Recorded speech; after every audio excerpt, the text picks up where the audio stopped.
Muito boa noite a todos.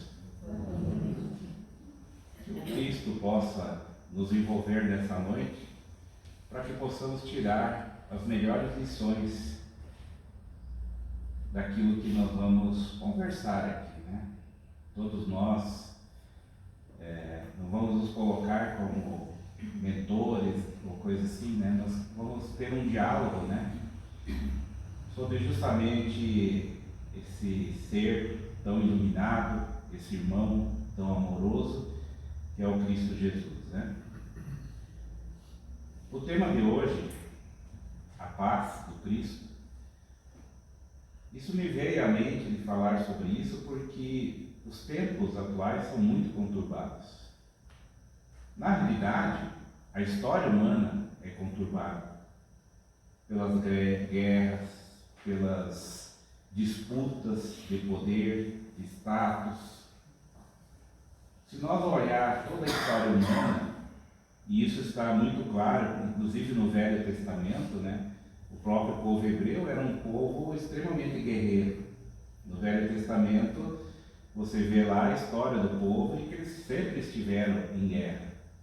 E assim aconteceu e nós evoluímos. Mas a guerra, ela continua entre nós. E guerra, quando eu falo, não é a guerra bélica, né, como a gente vê entre a Rússia e a Ucrânia, mas todos os tipos de guerra. Inclusive a guerra interior. Então falar sobre esse assunto hoje em dia parece até meio estranho, porque nós tivemos situações, né, desde 2020 que se acentuaram e que a doutrina já alertava, né, os espíritos já nos avisavam dos momentos derradeiros que nós teríamos pela frente, dos momentos de conturbação, aonde nós seríamos colocados realmente à prova para que pudéssemos nos preparar para esse momento de transição. Na realidade, a gente já deveria estar se preparando há muito tempo, mas esse seria aquele momento daquela chacoalhada, né? Para fazer com que a gente acordasse, para que a gente realmente visse que era chegado o momento dessa transformação do mundo, que nós conhecemos metaforicamente falando, simbolicamente falando, como Apocalipse. Então, o que nós tivemos em 2020? Tivemos a pandemia. Um inimigo invisível, pequeno, né? E que realmente colocou o mundo em guerra. Nós imaginávamos que viria uma terceira guerra mundial que praticamente acabaria com o mundo, e na realidade nós tivemos uma guerra mundial, mas com um inimigo totalmente novo, imprevisível, né? Com uma ferocidade muito grande, e que fez com que nós tivéssemos que nos isolar, nos voltar um pouco para dentro de nós mesmos, conviver em família, que muitas pessoas, talvez aqui não seja tanto o caso do interior, mas cidades grandes principalmente, as pessoas tinham famílias, mas não conviviam em família, porque chegavam altas horas do seu trabalho. Quando chegavam, as crianças já estavam dormindo, a esposa, quando também não estava envolvida em trabalho, também de repente já estava dormindo. E o que a gente viu? De repente, confinados na sua casa, porque lá é uma coisa, casa é outra. Nós podemos ter uma casa, mas não necessariamente nós temos um lar dentro do nosso convívio, do lugar que nós convivemos. E essas pessoas então foram colocadas de repente no mesmo ambiente, não tendo como fugir da convivência. E aí foi, como diz o ditado popular, um Deus nos acuda. E nós vimos muitas pessoas com dificuldade para lidar com os filhos, não tendo paciência. As próprias crianças, né? Imagina eles não poder sair, não poder ir para o colégio. Eles, quando são pequenos, adoram o colégio, né? Depois, quando cresce, fica mais difícil. Mas quando são pequenos, eles adoram o colégio. Tendo que conviver, né? Às vezes, em situações que nem das pessoas mais humildes materialmente, em casas pequenas, né? Algumas pessoas ricas, eles têm casas às vezes tão grandes que ele pode ficar lá no canto da casa e ficar dias sem se ver, de tão grande que são essas casas, na realidade absurdas até. Mas o fato é que a gente viu muitos divórcios, muitas brigas, muitas dificuldades. Mas também teve bons relacionamentos que foram resgatados, pais que realmente passaram a conhecer seus filhos, casais que realmente se conheceram, né, ou se reconheceram novamente. Então esse foi um momento de uma guerra que nos trouxe, mas morreu tanta gente. Nós temos que lembrar, né, que ninguém morre de véspera, nem o peru, né, porque ele já é morto bem antes da véspera, né, não é no dia. Então nem peru morre de véspera. Todos nós temos o porquê passar. Essas pessoas que desencarnaram, e eu tive na minha família também, porque era o momento delas. Mas foi por isso, por aquilo, porque não se respeitaram. É aquela história, não nos cabe julgar. Mas ninguém parte, né? Com raras exceções, ninguém parte se não é o momento. E as raras exceções eu falo dos suicídios, né? Conscientes e inconscientes. Nessa questão da pandemia, pode ter havido mortes inconscientes? Pode, pela imprudência das pessoas, né? De não respeitar aquilo que a ciência falava, que os especialistas falavam, e pode ter, de repente, chegado a um ponto. Mas são suposições, não é o que nos importa aqui. Mas a realidade é que veio por esse fator mesmo, de fazer com que nós adentrássemos no nosso ser. E aí, né, tivemos aí um ano e meio, mais ou menos, dessa questão política, né, dessa questão tão avassaladora, de falta de respeito, de brigas, de famílias se distanciando, irmãos brigando, se separando, pais e filhos. Foi algo assim aterrador realmente, foi muito difícil. Porque, e até o momento, né, estamos numa fase um pouco diferente, mas ainda há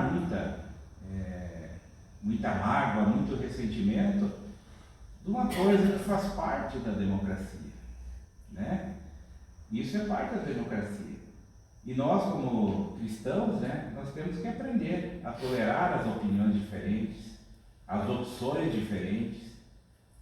E aí a gente viu a mesma intolerância que se tinha com pessoas, às vezes, que não eram de uma raça europeia, né?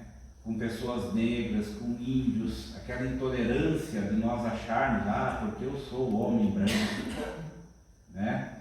Como se nós não soubéssemos das nossas diversas reencarnações. E assim chegou a um ponto realmente dessas questões adentrarem até aos templos religiosos, de pessoas líderes religiosos colocarem a política dentro dos seus templos, que devia ser justamente ao contrário, devia ser um lugar de apaziguamento, um lugar onde todas as pessoas se respeitassem, porque isso é parte da mensagem do cristianismo, o respeito aos nossos irmãos.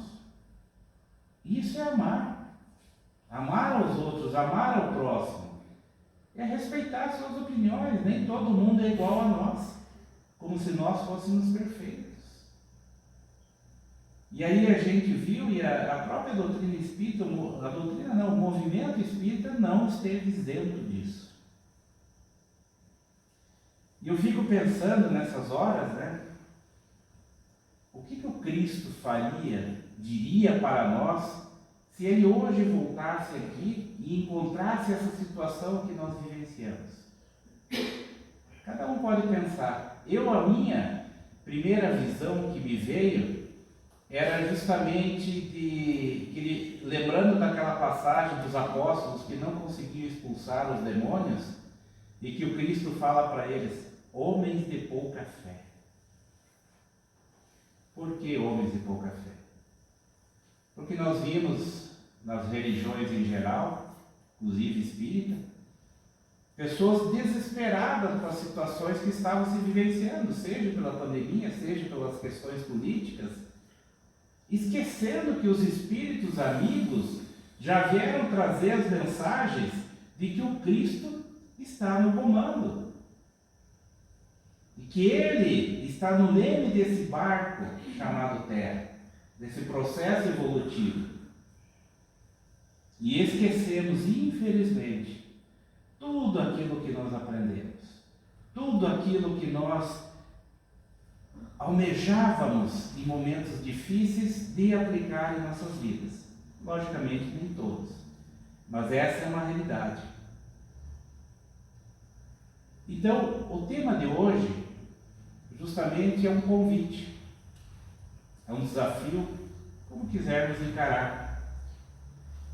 Porque a paz do Cristo, eu acho que é fundamental a gente estudar nesse momento, refletir sobre ela, porque é o que nós precisamos. Mas por que paz do Cristo? Porque ela é diferente. Nós já vamos ver adiante ali.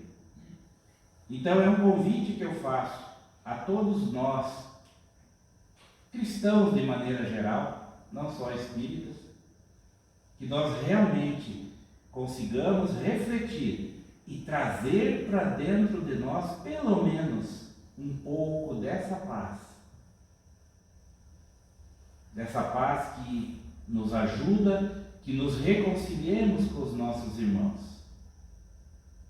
Que nos fará com que nós respeitemos as opiniões dos outros. Benevolência, indulgência, perdão, né? BIP, que fala na doutrina espírita. Nós precisamos disso e muito. Então esse é o convite que eu faço para todos vocês hoje. E para que a gente possa entender essa paz do Cristo, nós precisamos trazer aquilo que a doutrina espírita nos traz a respeito do que o Cristo nos falava sobre paz. Primeiro, nós vamos em Mateus e no Evangelho segundo o Espiritismo, no capítulo 23, que é um capítulo chamado Estranha Moral. Ali tem alguns textos colocados no Evangelho segundo o Espiritismo de estranha moral, muito interessante. Entre elas está esse texto que Jesus fala aqui: não penseis que eu tenha vindo trazer paz à terra. Não vim trazer a paz, mas a espada. Porquanto eu vim separar de seu pai o filho, de sua mãe a filha, de sua sogra a nora, e o homem terá por inimigos os de sua própria casa. Parece atual isso? Pois é, mas ele estava falando a princípio naquela época. Porque Jesus, o que acontece? Mas Jesus não fala em paz, como é que ele fala que vem trazer a espada? Porque a espada na época era o sinal da guerra, como hoje os armamentos que nós temos, né? Fuzis, tanques, etc., aviões, etc. Naquela época era a espada. Né? A criança nascia, a primeira coisa que ganhava era uma espada, né? Porque mais cedo ou mais tarde ele ia estar ganhando, com toda certeza. Mas então Jesus faz essa comparação por quê? Porque ele não vinha destruir a lei, mas dar cumprimento a ela. Por que isso? Porque nós tínhamos duas leis, a lei mosaica e a lei divina, que eram os 10 mandamentos. Só que as pessoas se perderam. 1500 anos, né, de Moisés até Jesus, mais ou menos, as pessoas se perderam, desvirtuaram aqueles mandamentos. É engraçado, né? Lembra até a fase até o advento do Espiritismo, né? De novo se perderam. Mas a realidade é que o povo, né, os líderes religiosos haviam se perdido. E Jesus, ele não veio destruir a lei, ele vinha dar o verdadeiro cumprimento dela. Qual que era a realidade dessas leis?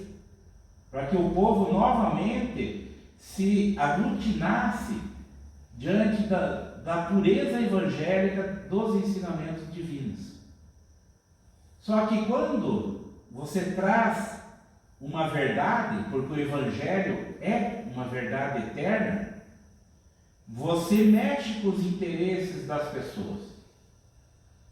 Não é só os ricos e poderosos. Também aqueles que creem naquelas mentiras, naquelas desvirtuações que foram colocadas para as pessoas na época. Por isso que ele fala das separações, né? A única coisa, isso agora falando aqui daquelas conversas de bar em Jerusalém, né? Que eles dizem que uma coisa que Jesus não trouxe de novidade é a sogra e a nora brigando. Isso aí diz que já, desde que existiu sogra e nora já brigam, né? Nora, gêmea, e aí se coloca todo mundo junto. Então diz que essa foi a única novidade que Jesus não trouxe. O resto realmente assustou o pessoal, né? Mas a realidade, meus irmãos, é que isso aconteceu por quê? Porque foi uma verdade e deu uma guinada nas coisas na época. E ia contra os interesses, né? Principalmente dos poderosos. E por isso tudo, né?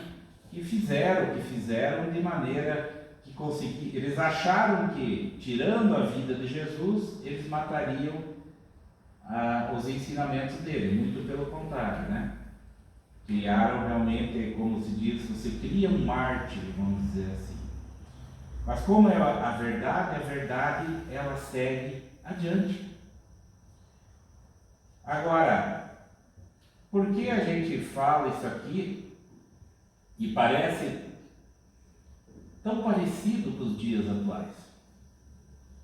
Porque justamente pela verdade, ela ser eterna, então o Evangelho é essa verdade, ela se perpetua e a humanidade ela vive de ciclos.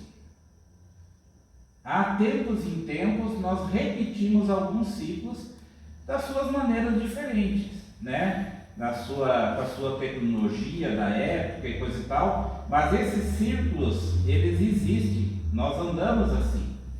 O que aconteceu?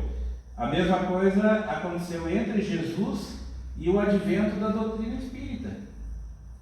Houve uma perda da pureza, da essência do Evangelho. E no momento que há a perda dessa essência desse Evangelho em nossas vidas, nós vamos nos tornando mais violentos. Nós vamos colocando para fora aquilo que nós realmente somos. Então essa questão política, apesar de todas as questões negativas, ela tem um lado positivo, que foi tirar as nossas máscaras. Nós vimos pessoas que você jamais imaginava que iam agir como agiram. Mas por que isso é importante? Porque nós precisamos saber aonde nós estamos para evoluir. Espero que tenha, né? Um amigo meu, há muitos anos atrás, e a gente era companheiro de futebol, e um dia conversando com ele, eu vi que ele estava meio triste assim, né? Daí eu falei, cara, o que foi? Não, é que hoje eu tive que vender um caminhão, né, para pagar. Ele tinha uma transportadora, eu tive que vender um caminhão para pagar as dívidas. Eu falei, cara, que chato isso aí, né? Olha o jeito que eu falava na época, né? Cara, que chato isso aí. Daí ele falou, não, mas tudo bem, eu prefiro dar um passo para trás e continuar caminhando do que dar 2 passos para frente e cair. Foi algo que me marcou e até hoje na minha vida eu não esqueço esse ensinamento que eu tive desse meu amigo. Porque no nosso processo evolutivo também, as coisas que acontecem difíceis, quando a gente tem a capacidade, a consciência de nos analisarmos, ele serve para nos colocar no nosso devido lugar. eu passei por uma situação, eu, minha esposa e meus filhos, que me mostrou que eu não era aquele rei da cocada lá, né? Eu não era aquele cara tão assim para frente, tão evoluído e coisa e tal. Foi extremamente importante, por quê? Porque eu me situei no patamar em que eu me encontrava. Eu falei, nossa, eu achei que eu estava lá adiante do processo evolutivo, né? Que eu já tinha garantido, né, a próxima encarnação nesse novo mundo, e eu descobri que eu estava tão longe. Mas isso foi importante, porque daí eu sabia da onde caminhar, eu sabia por onde eu tinha que trilhar. Então esse processo veio, para quem souber aproveitar, foi, apesar de difícil, é extremamente importante, porque nós tiramos as nossas máscaras, porque a sociedade é cheia de máscaras, e nós a tiramos. E agora, quem tiver realmente com conhecimento do Evangelho e da doutrina espírita principalmente, nós podemos aproveitar esse momento e dar passos novamente para frente, sem correr o risco de cairmos. E aí então, nós podemos começar a compreender o que Jesus nos fala em João: deixo-vos a paz, a minha paz vos dou, não vou lá dou como o mundo a dá. Essa paz de Jesus, ele já dizia, isso é diferente do que vocês entendem por paz. Normalmente o que a gente entende por paz? É a falta da violência, é de não ter violência. É um tipo de paz, realmente. A gente vê muitos movimentos, né, de pessoas que sofreram com o desencarne, principalmente de filhos, né, por violência, e que montam esses grupos, né, de não violência e fazem passeatas extremamente meritórias. Mas a realidade é que a paz que Jesus nos falava é uma paz muito mais profunda, muito mais além do que a não violência. É justamente essa paz interior. Veja que ele nos fala também em João: se vós permanecerdes na minha palavra verdadeiramente, sereis meus discípulos, e conhecereis a verdade, e a verdade vos libertará. Se vós permanecerdes na minha palavra, vamos analisar primeiro essa parte, vamos analisar em duas partes isso aqui. Então, se vós permanecerdes na minha palavra verdadeiramente, sereis meus discípulos. Eu botei um pequeno destaque ali no verdadeiramente, e ficou bom. Não sei se vocês repararam. Então, quando fala assim, se vós permanecerdes na minha palavra, o que ele diz? Nos meus ensinamentos, os ensinamentos do Evangelho. Porque muitas pessoas se perderam, deixaram de lado. Porque Deus não pode me fazer sofrer, agora eu sou ateu. E assim foram se perdendo, né? Então, se permanecer na palavra, e ele fala ainda, verdadeiramente, né? Por que ele põe essa palavra verdadeiramente? Ele não nos alertou que haveriam falsos cristos e falsos profetas? Está cheio de falsos cristos e falsos profetas, inclusive nos dias atuais. Sempre teve na história da humanidade, mas hoje tem muitos. E também ele falou, nem todos que dizem Senhor, Senhor entrarão no reino dos céus. O que ele estava dizendo isso? Para aquelas pessoas que se fazem de religiosos. Eu vou na missa todo mês, eu vou no meu templo religioso todo mês, então eu sou cristão. Não. Cristão independe de templo religioso. Tem ateus que são mais cristãos do que aqueles que batem ponto na sua instituição religiosa. Ser cristão é uma maneira de ser, é um comportamento baseado nos evangelhos do Cristo. Isso é ser cristão. Então tem pessoas que podem dizer até que não acreditam em Deus, mas fazem trabalhos humanitários maravilhosos. Às vezes as pessoas, né, o espírita, porque essas pessoas são crentes e não sei o quê. Tudo bem, respeitemos a maneira deles compreender aquilo, está bom para eles. Mas eles fazem um trabalho, às vezes, em lugares que o espírita não tem coragem de botar o pé. Se comparar os trabalhos dentro dos presídios, compare quantos trabalhos espíritas existem e quantos trabalhos evangélicos existem lá dentro. E nós não lembramos nem nas nossas preces de orar por essas pessoas que estão nos presídios, nos manicômios. Então, quem será que está sendo mais cristão nesse momento? Então, essa questão de achar porque nós estamos dentro de um centro religioso, seja a denominação que for, que isso vai nos garantir um terreninho no céu, esqueçam, não vai. Nós temos que trabalhar, nós temos que ser cristãos verdadeiramente. Mas eu não tenho tempo para fazer uma obra social. Tudo bem, vamos trabalhar na casa espírita, vamos começar a estudar, vamos começar na recepção. O que nós podemos? Nós tem muita coisa que nós podemos fazer, mas nós precisamos começar a fazer para sermos realmente discípulos do Cristo. Discípulos da boca para fora, está cheio. Tanto que o Cristo já falava, né, da questão da porta larga e da porta estreita. Não é questão física, né? Senão eu, Didi, ali, nós já não ia passar, né, Didi, na porta estreita lá. É a questão de ser ou não cristão. Né? Como que nós exercemos isso? Não importa a religião, importa é realmente sermos cristãos, aonde nós nos sentimos melhor.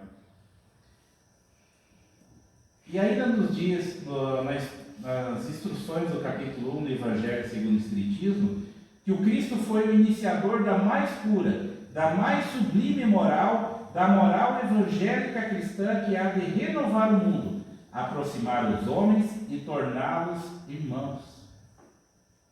É isso que a gente perdeu, meus irmãos, nesses 2000 anos, né, da vinda do Cristo. Nós perdemos realmente esse sentimento que nos torna irmãos de todas as pessoas. Mas eu tenho um amor muito grande na minha família. Que bom, que maravilhoso. Como diz Paulo, né, qual é o mérito de amar aqueles que nos são próximos? Amar um familiar, apesar de meritório, é bem mais fácil do que amar o próximo, que não necessariamente é aquele que está próximo de nós, perto de nós. Agora, essa moral que o Evangelho nos traz é maravilhosa e serve em todos os momentos da nossa vida. Em todas as situações que nós vivenciamos, o Evangelho do Cristo ele faz a diferença em nossas vidas. Mas nós precisamos vivenciá-lo. E ele nos diz, completando essa passagem: conhecereis a verdade, e a verdade vos libertará. Francisco de Assis, nas suas preces, falava: onde houver erro, que eu leve a verdade.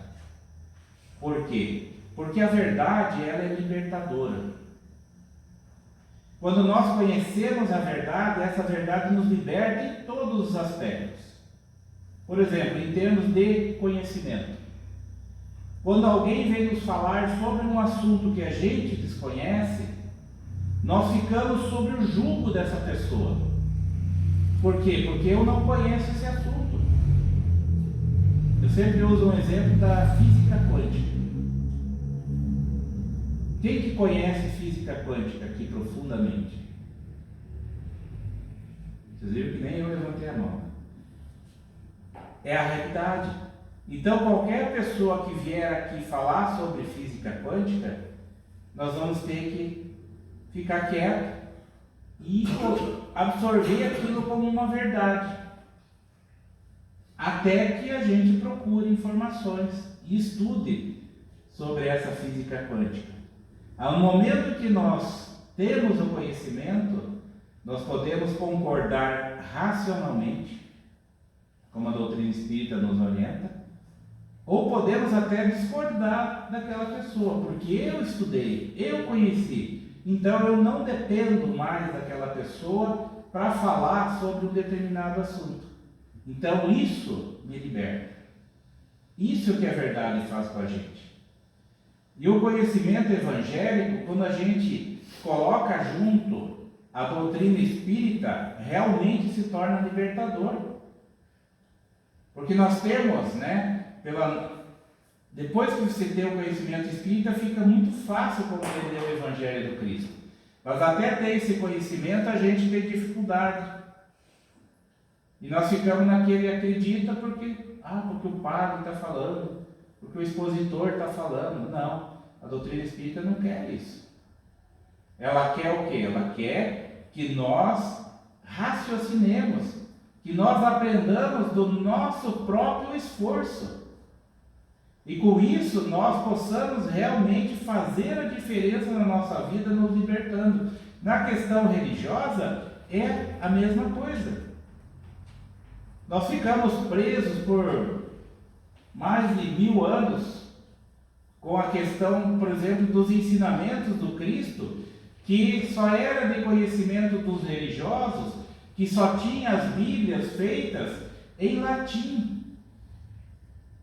Com Martim Lutero, então, foi o primeiro que se revoltou, não só com isso e outras coisas, mas ele pegou e traduziu na época do latim para o alemão, e começou a dar então às pessoas que sabiam ler naquela época, que também não eram muitos, a oportunidade dele ler os ensinamentos do Cristo e começar a tirar as suas interpretações. Essas pessoas nesse momento se libertaram, puderam, aquelas com capacidade já intelectual, puderam questionar, como o próprio Lutero fez, aos dogmas da igreja da época.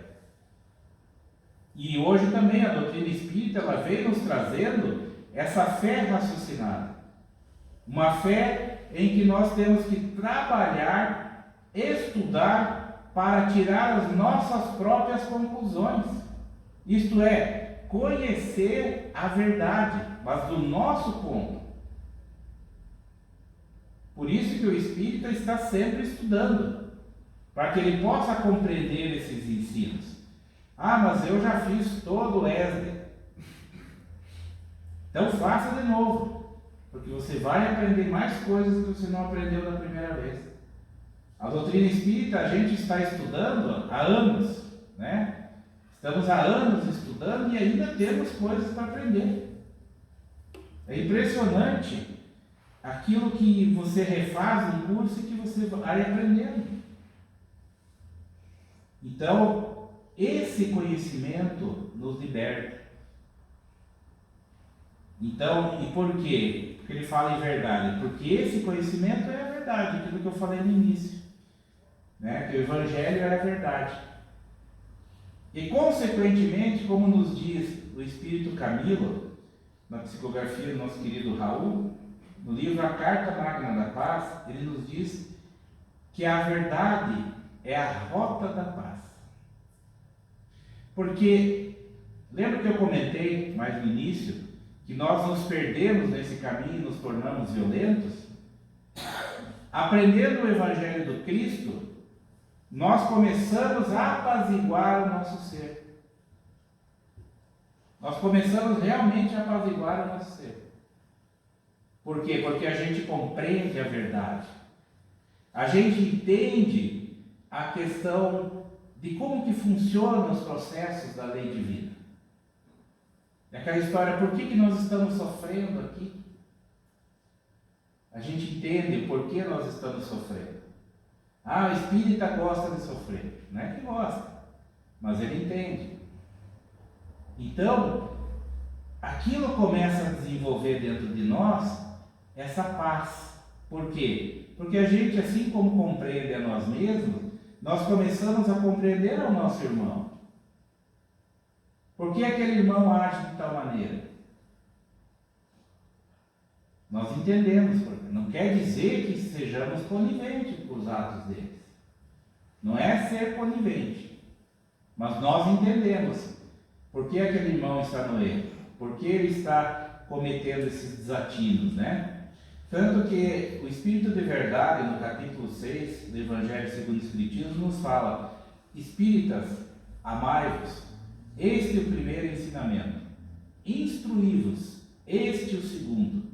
No cristianismo encontram-se todas as verdades, são de origem humana os erros que nele se enraizaram. Por que eles falaram primeiro? Porque o Espírito da Verdade falou primeiro amai-vos e depois instruí-vos. Porque o conhecimento sem amor se torna prepotência. Toda pessoa que é muito instruída, mas não tem amor dentro de si, ele olha a humanidade de cima para baixo, como se ele fosse um Deus. E acha que todas as pessoas são pessoas abaixo dele. Então, primeiro ame, aprenda a amar. Mas você deve se instruir, para não cair nos erros que os humanos cometeram dentro do cristianismo. E não achem que nós estamos livres dentro do movimento espírita.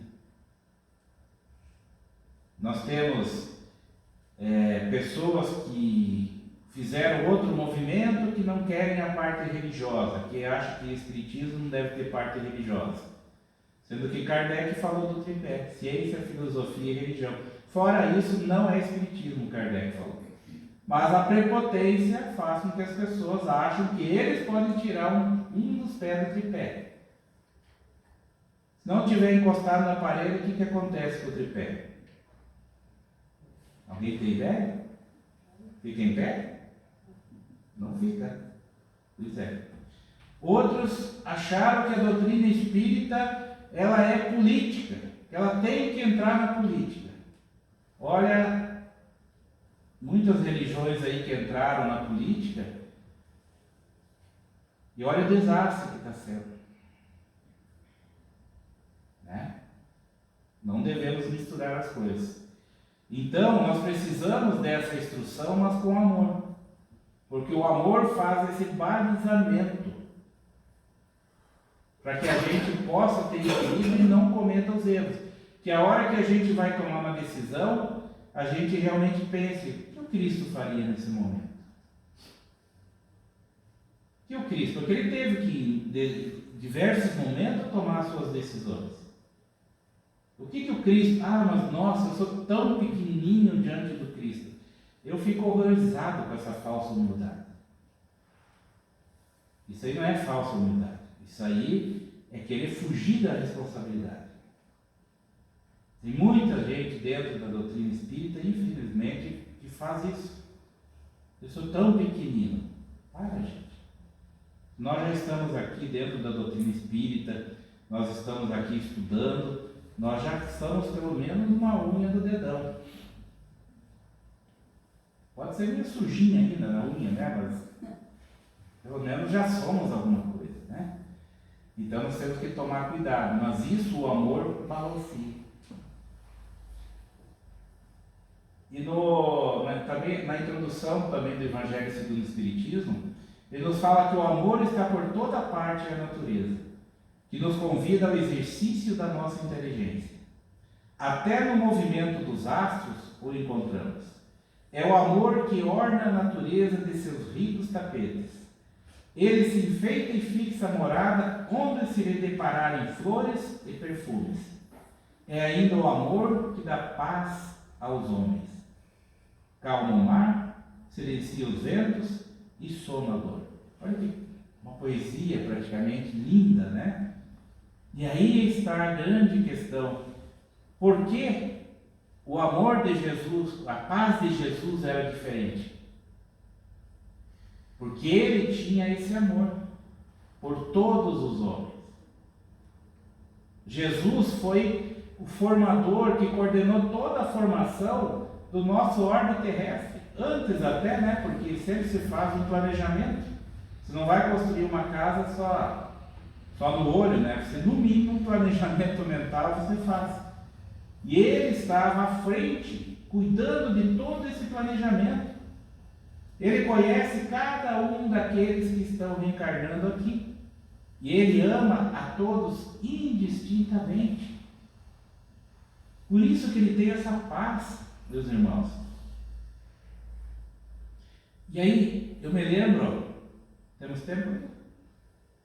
Aqui para nós, dá para contar uma historinha, né? Eu lembro no livro Sou Eu, é uma coletânea de histórias de Amélia Rodrigues. Eu não lembro o autor agora, eu acho que é Cipriano, se não me engano.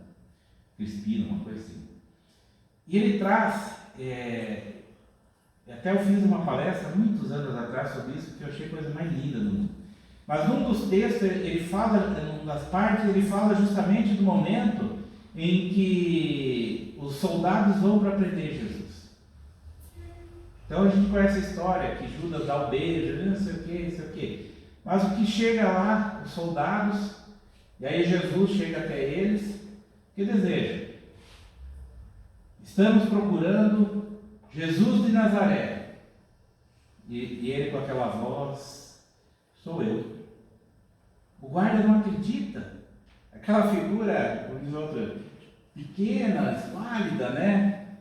Aquela pessoa não é... Cadê aquele guerreiro, né? Que eles levaram um esquadrão inteiro romano, né? Levaram uma centúria lá junto para se preparar, porque acharam que o embate ia ser tenebroso. E ele se depara com aquela figura e ele pergunta de novo: quem é Jesus de Nazaré?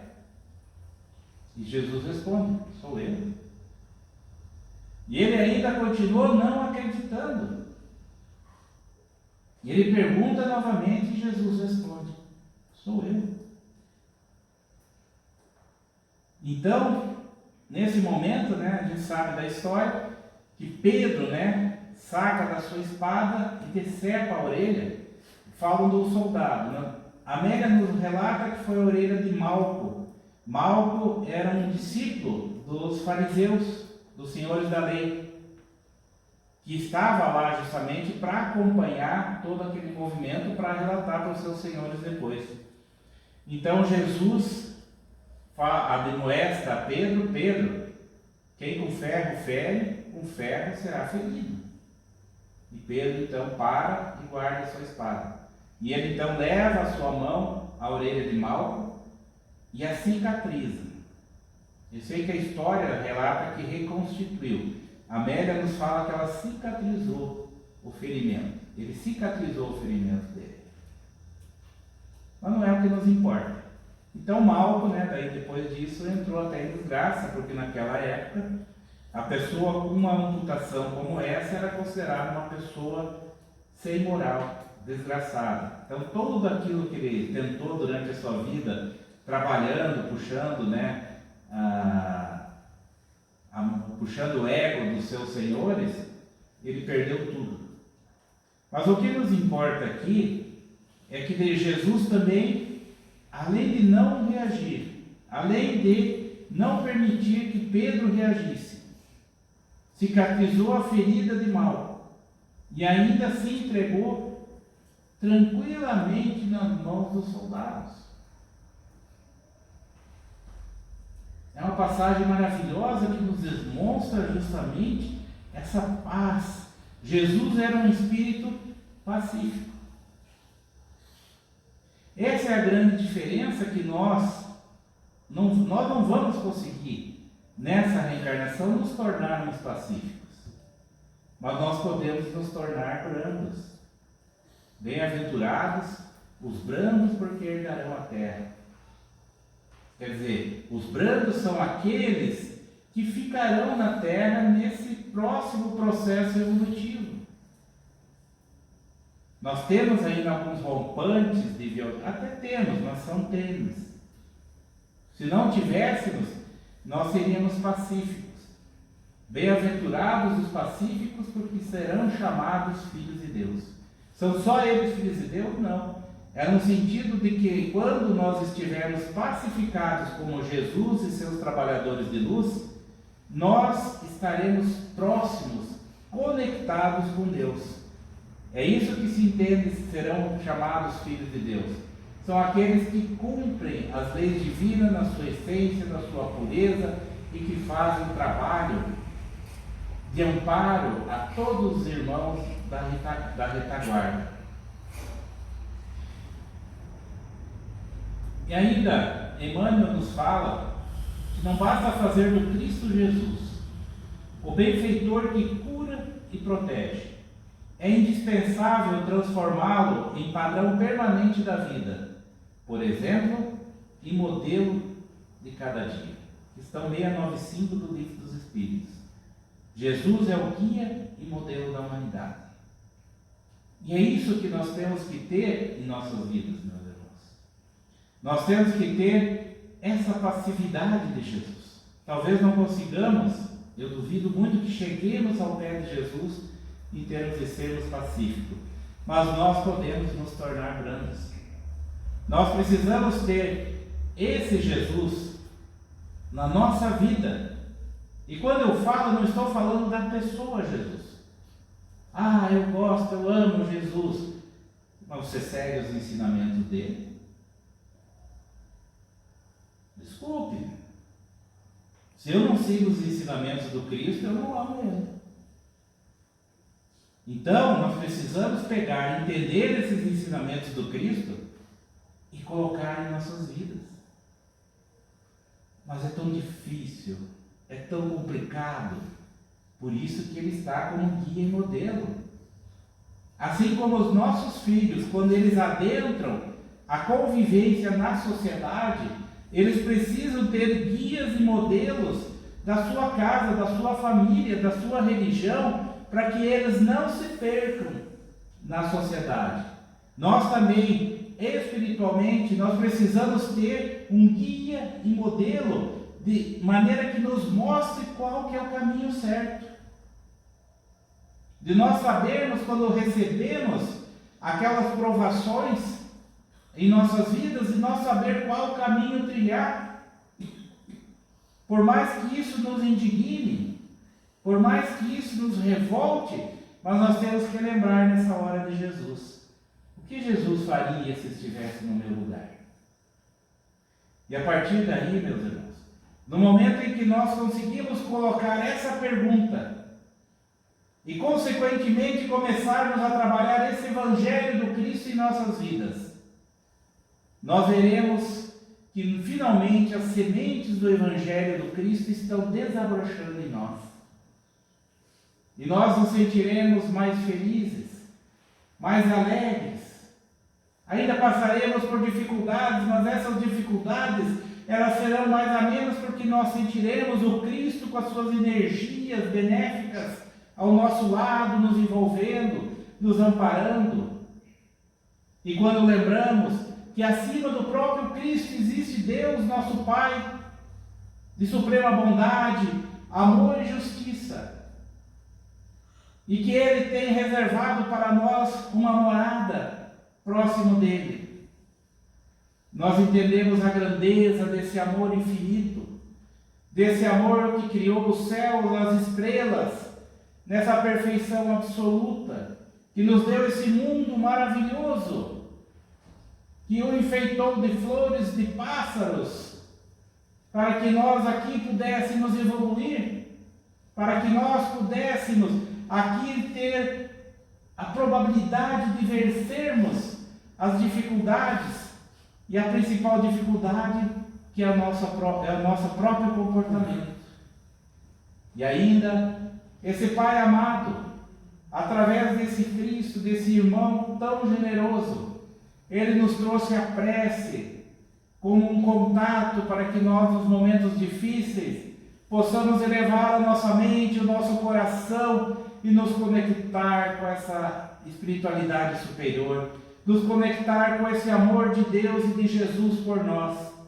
E nós, então, nos sentiremos como filhos amados, felizes, e resplandeceremos essa